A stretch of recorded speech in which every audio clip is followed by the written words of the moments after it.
Attention all bath bomb makers, I have a huge secret to share with you.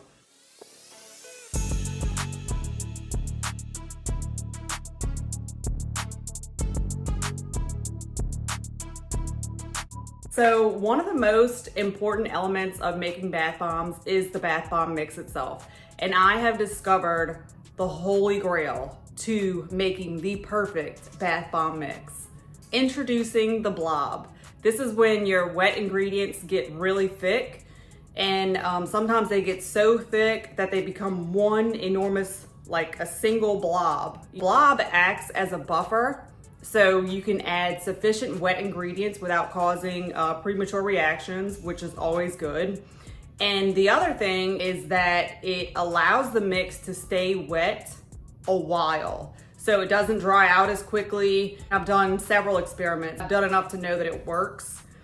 So in other experiments, I will add a lot of fluid wet ingredients and it'll dry out really quick. Whereas with the blob or a thicker wet ingredient, I can add just a little bit, and it's insane because it'll stay pliable, workable for so much longer than the other one.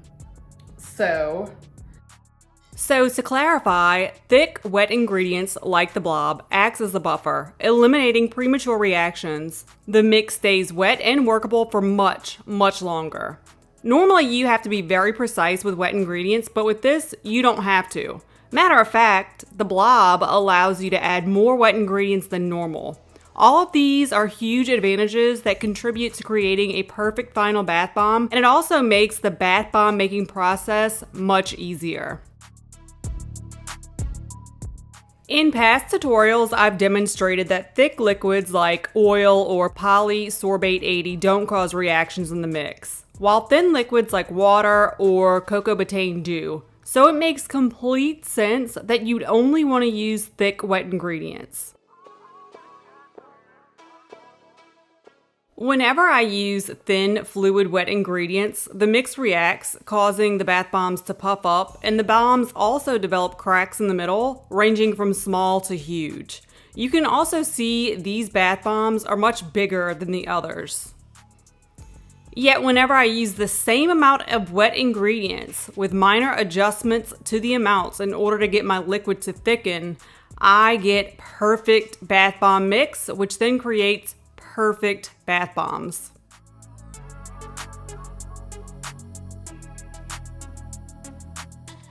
The mix thickens when you mix emulsifiers, like the one shown, with other liquids.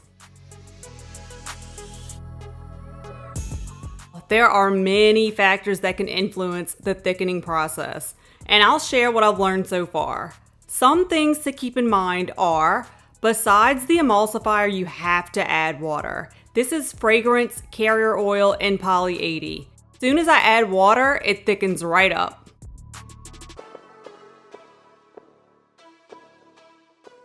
In some cases, adding cocamidopropyl betaine will also thicken the liquid. Some fragrances just refuse to thicken. This is something I've always suspected, but I've never proven until now. And I don't know if this is always the case, but the one on the left is cheap and the one on the right is high quality. Use a combination of fragrance, carrier oil, water, and an emulsifier. Keep in mind that it may take several minutes for your liquid to thicken. It's not always instant. Even different liquid colorants can have an effect. These cups have the exact same ingredients, just different colors.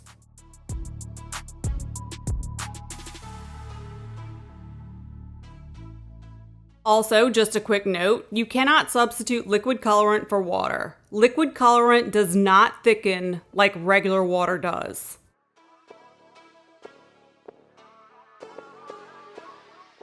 Sometimes it's slightly thick, sometimes it's really thick, and other times it's one big blob. In my experience, the thicker the better, obviously with the blob being the best.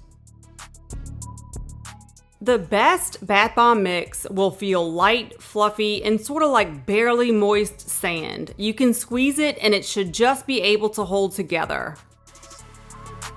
Now I'm going to give you a good recipe to start with. When mixed together, the wet ingredients all come together and thicken nicely, but they also each have individual roles in making the perfect bath bomb mix and in making the perfect final bath bomb.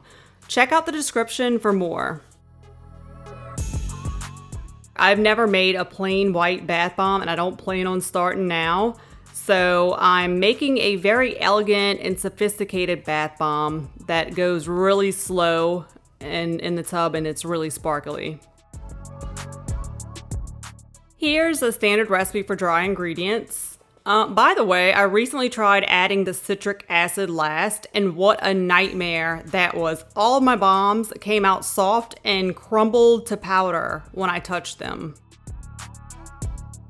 Go ahead and add your blob first, then thoroughly mix, knead, and rub the mixture.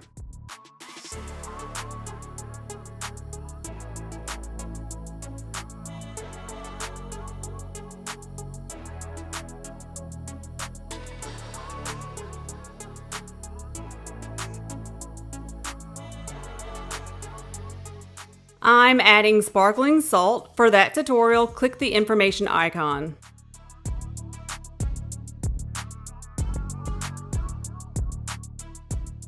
Add mix, then sprinkle a bit of salt on the sides.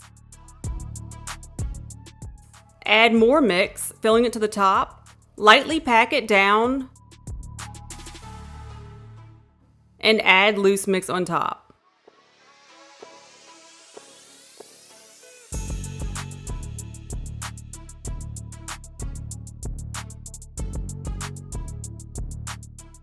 Smush the two molds together tightly.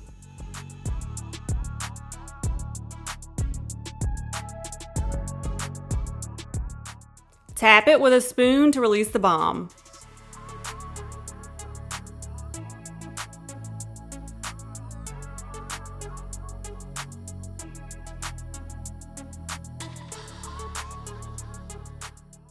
Dry the bombs for 24 hours.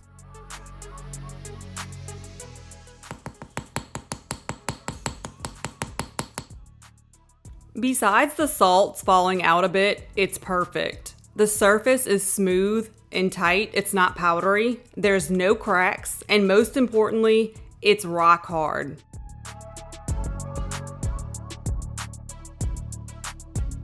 I honestly can't believe it's taken me this long to figure it out. I feel like really silly that I didn't see it sooner because it's been in all my notes, it's just right there. Some things just don't click right away, I guess. I don't know. In conclusion, you don't have to have thick wet ingredients or a blob to make great bath bombs. And by all means, if you have a recipe that works right now, if it's not broke, don't fix it. You know what I mean? Just keep on what you're doing. I just wanted to share what I've learned, and I hope that this can help you on your bath bomb making journey.